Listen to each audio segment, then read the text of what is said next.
Good evening. Welcome to California Today. I'm Liang Zhang. Here's a preview of some of today's stories. Gas prices are going up again.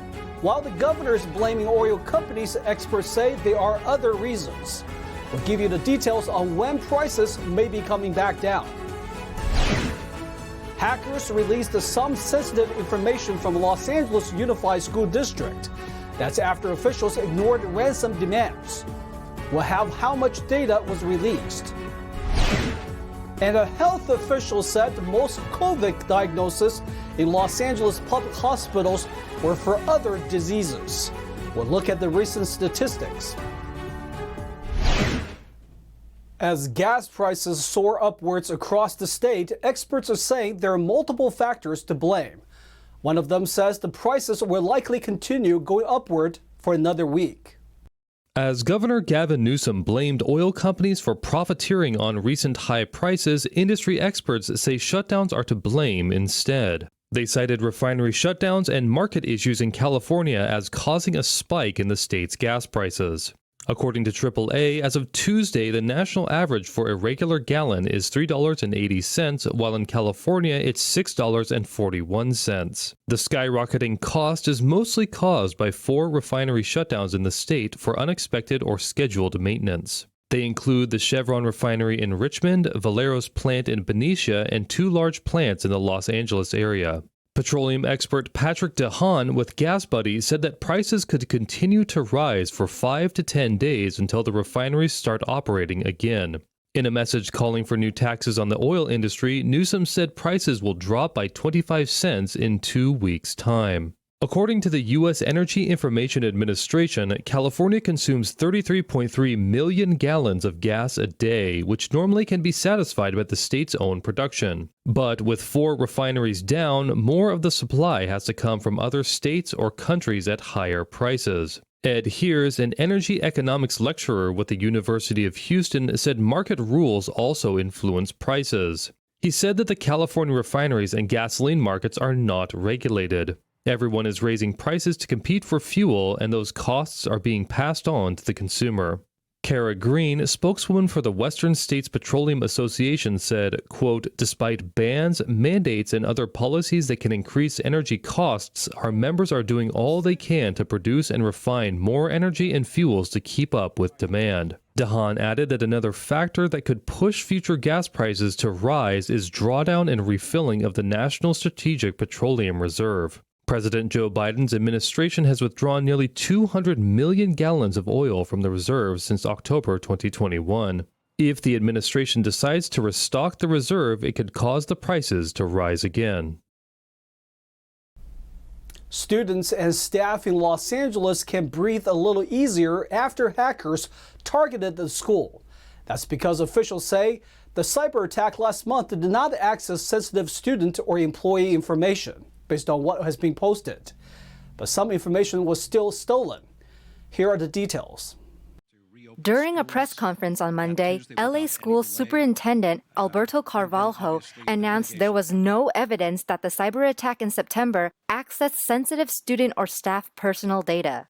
In fact, we can confirm at this point, having gone throughout the day, yesterday and today, through about 2/3 of the files that were uploaded. At this point, we have found no evidence of widespread access or dissemination of employee information. That includes personally identifiable information specific to employee social security numbers, employee health data, payroll data, or the like. An apparently Russia-based hacking organization posted an array of stolen LAUSD data on the dark web. The posting came ahead of a previously announced October 3rd deadline the hacking group gave the district to pay an unspecified ransom it had demanded.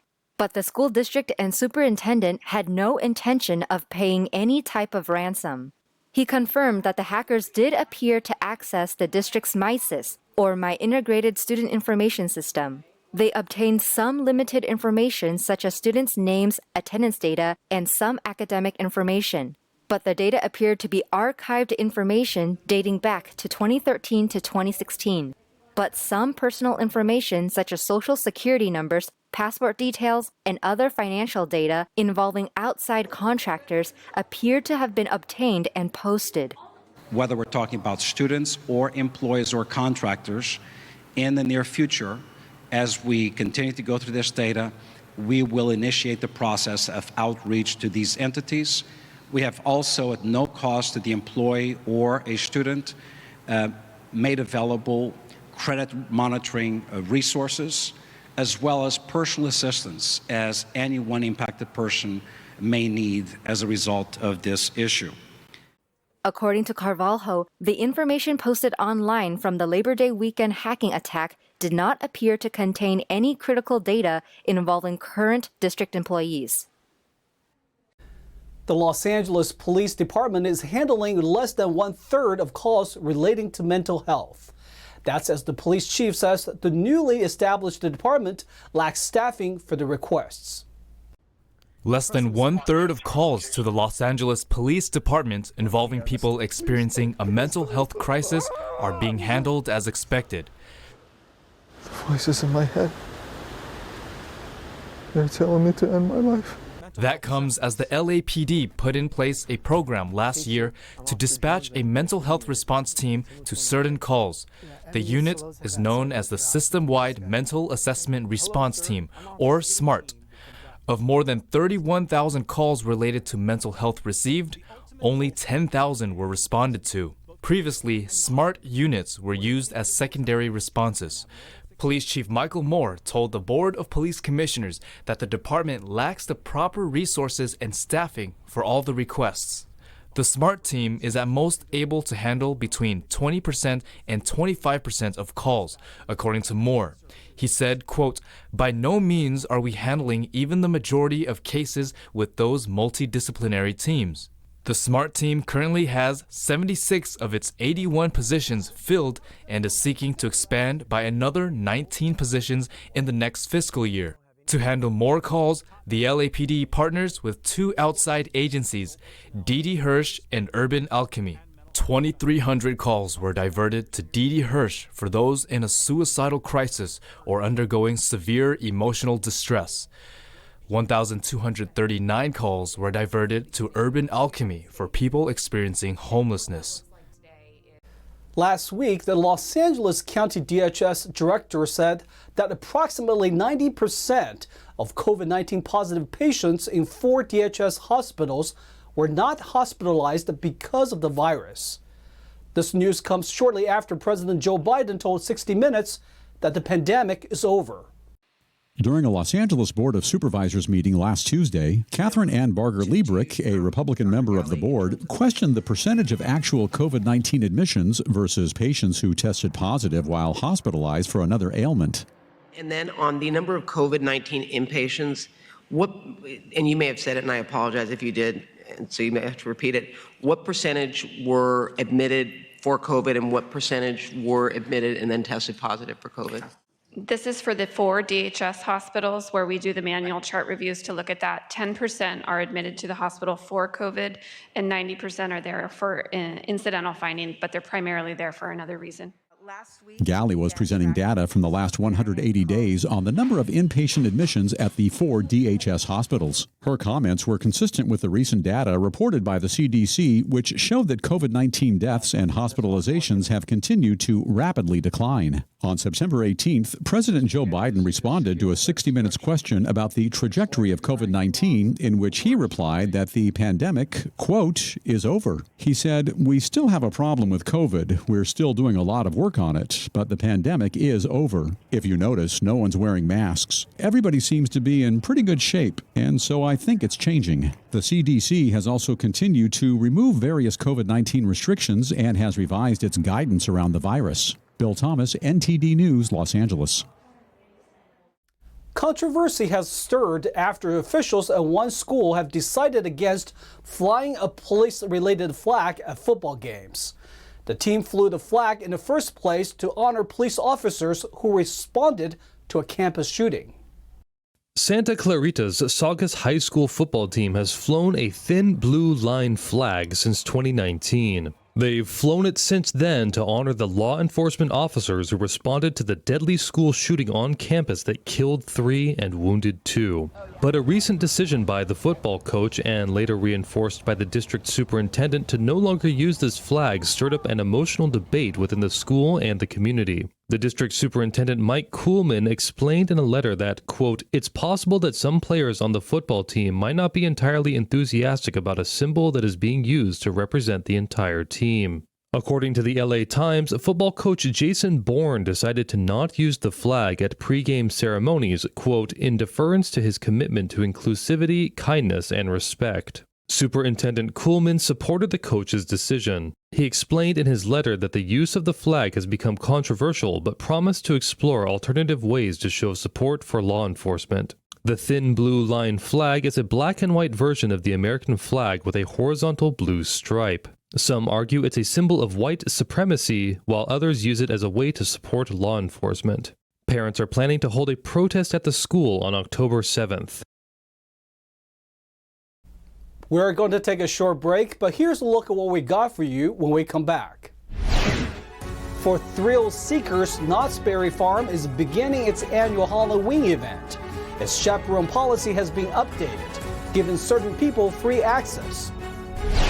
When wildfire hits, most people are looking for safety, but a few have their livelihood, livestock, to look after.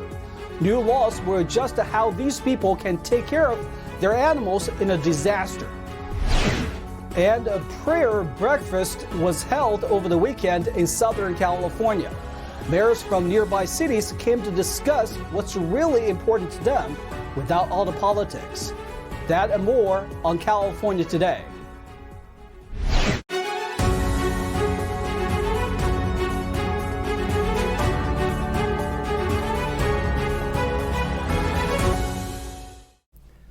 To prevent Knott's Scary Farm from turning to real horror, the Southern California theme park is giving some chaperones a free pass to its popular Halloween event.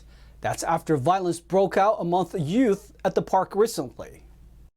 Knott's Berry Farm announced Wednesday that it will allow chaperones 21 and older to enter for free if they keep 5 guests 17 and younger in check. The policy went into effect on Thursday, just in time for the park's most crowded event of the year, Knott's Scary Farm. October alone generates half the revenue for the park's fiscal year. The park introduced its chaperone policy in July following a violent brawl involving a group of teenagers. The clash sent many guests scrambling for safety and caused the park to shut down 3 hours early. 2 people were taken to a hospital for treatment. Knott said in a message on its website, "For decades, Knott's Berry Farm has been a place where families and friends come together to enjoy our one-of-a-kind park. Millions of guests have counted on us for their daily dose of wholesome family fun, and we're committed to keeping that promise going forward. It will be in effect for all nights for the month of October and possibly extend into the upcoming holidays. Chaperones must be present during entry, stay inside the park, and be available by phone throughout the visit. Unaccompanied minors will be asked to leave." Bill Thomas, NTD News, California. When there is a wildfire, many people have just one concern: get out as fast as possible. But what about livestock? A Bay Area county has launched a program to help ranchers care for livestock during wildfires. Santa Clara County started the Livestock Pass program that enables livestock producers to access restricted areas during wildfires and other natural disasters to check on and feed their animals. Okay, the Livestock Pass is very important to us. So if there's a wildfire and we can't get to our animals, they could be out of feed, water, they could have problems calving, and just their general health need to be checked every day. So a lot of these cows in the summertime are on well water, which the electric usually goes out in a wildfire. So we need to either move cows or haul water to them and just kind of check their general health every day. So far, the county has granted more than 40 livestock passes to ranchers who have participated in a mandatory CAL FIRE training regarding fire safety. Financially, we'd be devastated. We'd probably be broke, basically. Because our livelihood is these cows. This is what we do for a living. We have no other jobs besides taking care of these cows and producing the calves. The Board of Supervisors approved the program in July after Assembly Bill 1103 was signed into law in October 2021. The program grants limited emergency access to livestock owners and managers so they can get past roadblocks and visit the ranches and fields where their animals are sheltering in place. Roads are often closed surrounding wildfires to protect public safety and prevent interference with firefighting operations. But having a livestock pass does not guarantee access to areas that have been evacuated or restricted. Emergency personnel have the discretion to grant or deny access depending on conditions. The pass may not be used for anything other than caring for livestock, such as checking on pets or collecting household items. A breakfast was given in Southern California where attendees, ranging from mayors to an ex-member from one of the most known mafia families in New York. NTD's Jackie Reels went to learn more. A mayor's prayer breakfast is being held in Irvine, where government, religious, and civic leaders will gather for the purpose of praying for America's leaders. In Orange County, the mayor's prayer breakfast was held last Friday at the Marriott Hotel in the city of Irvine. The chairman of the event, Dana Haynes, talked about how the event started. This is our 57th anniversary of the event. It started with just Newport Beach, and it's now grown to all of coastal Orange County. The event is modeled after the National Prayer Breakfast, which started in the Eisenhower administration back in the early 50s. Every year, the Mayor's Prayer Breakfast features a keynote speaker. This year was an ex-mob member from the Colombo family, one of the top 5 New York mafia families. He spent around 20 years in that life and became a target for law enforcement, with more than a dozen arrests, and was even indicted by Rudy Giuliani. I've visited countless prisons and juvenile halls. I devote a lot of my life to young people, trying to get them to turn their life around, dissuade them from the gang life, the street life.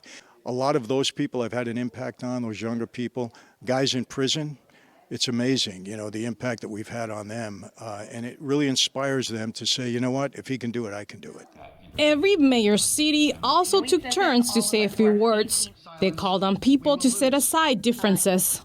We see these days, it's easy to point fingers at people, point out their faults, but it's not easy to collaborate and work together. And that's the real job that's done in leadership. It does show that when we come together as one body and that we focus on helping and supporting each other, we are stronger together. One commonality among the mayors was how they took pride in their city. It's a city of inclusion. It's also a city of great compassion, where we care about each and every person who lives and visits, the winners and the losers, the people that Another mayor shared why this event is one he doesn't miss. I don't talk about my faith very often. This is the one exception I make every year when I come to this event. It's something I hold very close, and as an elected official, you don't have many things that you can do that with. Others acknowledge that there is a need for the government to not infringe on people's rights. We as a government seem to have lost our way in the United States, and that we're no longer protecting the rights of man. We're looking to shape behaviors. We're looking to govern. We're looking to no longer represent our people and to protect human rights as we see them, especially in this state. I think it's important for us to understand that rights are God-given. And in our republic, our job as public officials is to protect those rights for our citizens. They know government isn't working. They need something, a higher power, and they are calling on us not to forget them and to remember to pray for them throughout the year as they govern their cities and try to lead their cities. They know they need extra help, a little heavenly help there. The local mayors attend the event. It is non-political and doesn't endorse a political party. Jackie Rios, NTD News, Irvine, California.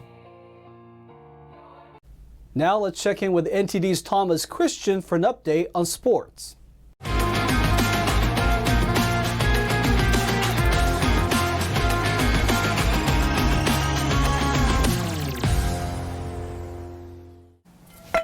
I'm Thomas Christian, giving you the California Today Sports Roundup. In a game that saw longtime NFC West rivals Rams and Niners rematch once again at peak powers, this one was all 49ers from start to finish. Yes, the Rams were the first to put 3 points on the board, but San Francisco's defense chipped yards off of every Rams play, leading to stymied drives, punts, and field goal attempts. The 49ers played a physical brand of defense that would sack Rams quarterback Matthew Stafford 7 times and pick him off once, returning it for a touchdown. They would have another 9 tackles for loss and a staggering 11 quarterback hits. The Rams offense folded from under the pressure of San Francisco. Stafford completed 32 passes for 254 yards, but had to attempt 48 throws to get there. He was unable to produce a touchdown, and the Rams' only offense all day was from kicker Matt Gay with 3 field goals. Cooper Kupp led the team with 14 catches for 122 yards. The San Francisco offense only had one job: don't mess things up. They got good field possession on almost every drive, and quarterback Jimmy Garoppolo had some steady production, converting 16 of his 27 passing attempts for 239 yards and a touchdown. Garoppolo's veteran presence was felt all night, but his savvy QB keeper run on a 3rd and 2 extended the drive to set up San Francisco's biggest play of the night. A 57-yard touchdown run after the catch by Deebo Samuel, who broke 2 tackles on his way to the end zone. That play doesn't happen if Garoppolo doesn't make a 3-yard dive for a first down, and one has to wonder if the inexperienced Trey Lance would have been able to make the same caliber read. The 49ers improved to 2-2 on the season and will go to North Carolina to play the Panthers next week. The Rams are also now 2-2 and will host the Dallas Cowboys at SoFi Stadium next Sunday. 49ers 24, Rams 9. The U.S. Supreme Court on Monday declined to hear Oakland's bid to collect more than $240 million in damages from the National Football League and its 32 teams for allowing the Raiders franchise to relocate to Las Vegas in violation, according to the jilted California city, of federal antitrust law. In 2018, Oakland sued the NFL and its teams, including the Raiders, accusing them of violating U.S. law on anti-competitive practices. The city's complaint demanded $240 million in damages for lost tax revenue and funds invested in the team's stadium, the Oakland Coliseum. The city accused the NFL of restricting the ability of Oakland, quote, and other host cities to maintain and sponsor an NFL club at competitive prices. All but one of the NFL's teams approved the Raiders' relocation from Oakland to Las Vegas, where they opened the 2020 season at $1.9 billion Allegiant Stadium. Attorneys for the league and its teams successfully won dismissal of Oakland's lawsuit in a U.S. district court. The league's attorneys said the city's, quote, turns antitrust on its head. A 3-judge panel of the San Francisco-based 9th U.S. Circuit Court of Appeals ruled unanimously in favor of the NFL against the Raiders in December of 2021. They added, quote, the city's damages are highly speculative and would be exceedingly difficult to calculate. Oakland's attorneys appealed to the Supreme Court in March and told the justices that, quote, losing any chance at an NFL team caused the city clear and direct economic harm, and that harm is not at all speculative given that Oakland already had a team. Attorneys for the league and the Raiders said in their Supreme Court filing that the 9th Circuit Court was right to find the alleged injury to Oakland was, quote, both indirect and too speculative. And that's all for sports. That's all we've got for you tonight. We'd like you to join us again on California Today every weekday at 8:30 p.m. Make sure to check out our broadcasts on our California Today webpage. You can find it at ntd.com/California-today. You can also find all of our top latest clips there, ready to share with friends and family. Send us a message on Twitter, Facebook, or Instagram, or through our email, california.today@ntd.com. I'm Ling Zhang. Have a wonderful evening.